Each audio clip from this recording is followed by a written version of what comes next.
Coming வீடியோக்குரிய promo release பண்ணியிருக்காங்க. வீடியோக்குள்ளே போகிறதுக்கு முன்னாடி நம்ம சேனலை லைக் அண்ட் சப்ஸ்கிரைப் பண்ணி சப்போர்ட் பண்ணுங்கள். உங்களோட ஒரு சின்ன லைக் சப்ஸ்கிரைப் கூட எனக்கு மோட்டிவேஷனாக இருக்குல்ல. வீடியோ வந்துட்டு நல்ல இன்ட்ரெஸ்டிங்காகவே போய்கிட்டு இருக்கு. எப்போ பார்த்தாலும் திடீர்னு ஒரு பூகம்பம் வந்துடுது. ஆனால் அதிலிருந்து மாயா காப்பாற்றுறாங்க. கடைசியில் மாயாவே அந்த அலையில் அடிச்சுட்டு போயிடுறாங்களே அப்படின்ற மாதிரியே இருக்குது. பட் மாயா வந்துட்டு புவனேஸ்வரிக்கே ஆப்பு வச்சு தரமான வந்துட்டு பிளானை போட்டுட்ருக்காங்க. ஃபஸ்ட்டு சீனில் இந்த திக்கா வந்துட்டு வேமா வீட்டுக்குள்ளே தன நுழைஞ்சிடுறாங்க. அங்கிட்டு வந்துட்டு மாயாவுக்கும் கதிருக்கும் என்ன பண்ணுறேனே தெரியல. மாயா இப்போ என்ன பண்ணுறது, நம்ம வேணால் விறுவிறுன்னு போகலாமா அப்படின்னு சொல்ல, இப்போ நம்ம எடுக்கிற எல்லா முடிவுமே வந்துட்டு நமக்கு தான் பேக் ஃபயர் ஆகும். ஏன்னு கேளு, இப்போது அந்த புவனேஸ்வரி ஊருக்கு பெரியவங்களாம் வந்துட்டு கூப்பிட்டு போயிருக்கா. நம்மளும் வந்துட்டு அவளுக்கு ஏற்ற மாதிரியே வந்துட்டு பண்ணக்கூடாது. நம்ம இங்கேருந்து தடபுடலாக கிளம்புனோன்னா அப்போ உண்மையாகவே அந்த பொண்ணு அங்கே தான் இருக்கு போல. இவங்க தான் வந்துட்டு அந்த பொண்ணை கூப்பிட்றதுக்காக போகிறாங்க, காப்பாற்றி கூப்பிட்டு வராங்கன்னு சொல்லிட்டு தேவையில்லாமல் நம்ம பேல தான் வந்துட்டு பழி விழுகும். இந்த விஷயத்தை வந்துட்டு வீட்டில் உள்ளவங்களுக்கும் தெரியாத மாதிரி பார்த்துக்கணும். இதுக்கு ஒரே வழி, அவங்க அந்த வீட்டுக்கு போய் தனத்தை கண்டுபிடிக்கிறதுக்குள்ள நம்ம வந்துட்டு தனத்தை மீட்டுறணும் அப்படின்னு சொல்ல, அது எப்படி முடியும்? இந்நேரம் தனம் அங்கே போய் சேர்ந்துருப்பாளே, நம்ம போகிறதுக்குள்ள அந்த ஊர்க்காரங்களும் அங்கே போயிருப்பாங்க. பாதி வழியில தான் அவரே நம்ம கால் பண்ணி சொன்னார் அப்படின்னு சொல்ல, அதுதான் எனக்கு என்ன பண்ணுறதுன்னு தெரியல கதிர். ஒரே யோசனையாக இருக்குது. ஆனால் தனம் மட்டும் இந்த ட்ராப்பில் வந்துட்டு சிக்கிடவே கூடாது. அப்படிமேட்டு சிக்கிட்டானா அவ்வளோதான், பெரியப்பா உடஞ்சே போயிடுவார். பெரியப்பாவால் தாங்கிக்கிற முடியாது. பெரியம்மாவெல்லாம் சொல்லவே வேணாம். ஆல்ரெடி அந்த வீடியோ விஷயம் தெரிஞ்சதுலேருந்தே பாதி உசுறு போன மாதிரி இருக்காங்க. அந்த கார்த்தி பொறுக்கி இவ்வளோ தூரம் இறங்கி பிளான் பண்ணுவான்னு நினைக்காம போயிட்டேன் ச்சே அப்படின்னு சொல்ல, இப்போ அதை பற்றி பேசி என்ன பண்ணுறது, வா நான் வந்துட்டு ஒரு பிளான் போட்டிருக்கேன் அப்படின்னு சொல்லிட்டு கதிரை கையை பிடிச்சி இழுத்துட்டு ஒரு இடத்துக்கு வந்துட்டு போகிறாங்க. அதே சமயத்தில் இந்த திக்கம் வந்துட்டு கார்த்தி, வாடி வா உனக்காண்டி தான் வெயிட் பண்ணிட்டு இருக்கேன். என்னை இத்தனை நாள் நீ அலைய வச்சிட்டல, எந்த பொண்ணுங்களுமே என்னை இத்தனை நாள் வந்துட்டு காக்க வச்சதெல்லாம் கிடையாது.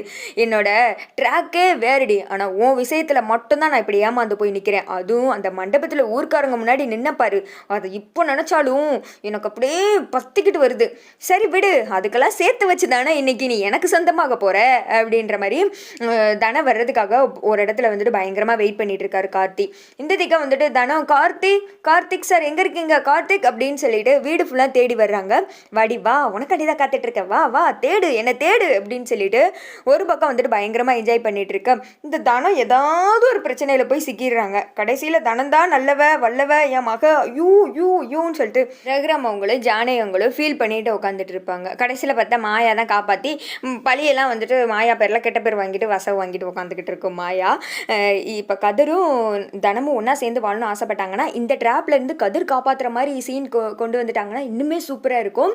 அப்போ வந்துட்டு கதிரோட அந்த லவ்வை வந்துட்டு புரிஞ்சுக்குவாங்க. ஒருவேளை நம்ம லைஃப்பை காப்பாற்றுறதுக்காண்டி தான் நமக்கு வந்துட்டு தாலி கட்டினார் போல அப்படின்னு சொல்லிட்டு புரிஞ்சு சீன் கொண்டு வந்தால் நல்லா இருக்கும். ஏன்னா வீட்டில் இருக்கவங்கள யோசிப்பாங்கள்ல, இவ எப்போரா ரெண்டு பேரும் எலியும் புனிமா இருந்தாங்க, எப்படி ஒன்று சேர்ந்தாங்க, என்ன நடந்திருக்கும் அப்படின்னு சொல்லிட்டு ரகுராமே அவங்களே வந்துட்டு தலையை பிச்சுக்கிட்டு இருப்பாங்க. எப்படி நம்ம மக வந்துட்டு சரின்னு சொன்னா, சம்மதம் சொன்னா, எப்படி அவனை ஏற்றுக்கிட்டா அப்படின்னு சொல்லிட்டு இந்த மாதிரி ட்ராக் வரணும் நீங்களும் ஆசைப்படுறீங்களா சொல்லி சொல்லுங்க. அடுத்து வந்துட்டு ஊர் பெரியவங்கலாம் வந்துட்டு வீட்டு முன்னாடி இறங்குறாங்க. வந்ததுமே புவனேஸ்வரி அம்மா அவங்கள பார்த்து கேட்குறாங்க, எம்மா மறுபடியும் கேட்குறோம், இது ஒரு பொம்பளை பிள்ளையோட வாழ்க்கை, உண்மையாகவே அந்த பிள்ளை வீட்டுக்குள்ளே தான் இருக்கா அப்படின்னு சொல்ல, நான் உங்களை இவ்வளோ தூரம் ஒரு விஷயத்தில் உண்மை இல்லாமல் வந்துட்டு கூப்பிட்டு வருவாங்க, உண்மையாகவே அந்த பொண்ணு வீட்டுக்குள்ளே தாங்க இருக்குது, போய் பாருங்கள், நான் எங்கே இந்த விஷயத்தில் போய் சொல்ல போகிறேன். ஆனால் இப்போயுமே நான் சொல்கிறேன், அந்த தனம் மட்டும் இந்த வீட்டில் இருந்தான்னு வைங்களேன், என் மருமக கார்த்தி கூட நீங்கள் உடனே அந்த கதிரை அத்து விட்டுட்டு இங்கேயே உங்களுக்கு வந்துட்டு கல்யாணம் பண்ணி வச்சிடணும், சரிதானே அப்படின்னு சொல்ல, சரி வாங்கப்பா எல்லாரும் உள்ளே போய் பார்க்கலாம் அப்படின்னு சொல்லிட்டு உள்ளே வந்துடுறாங்க.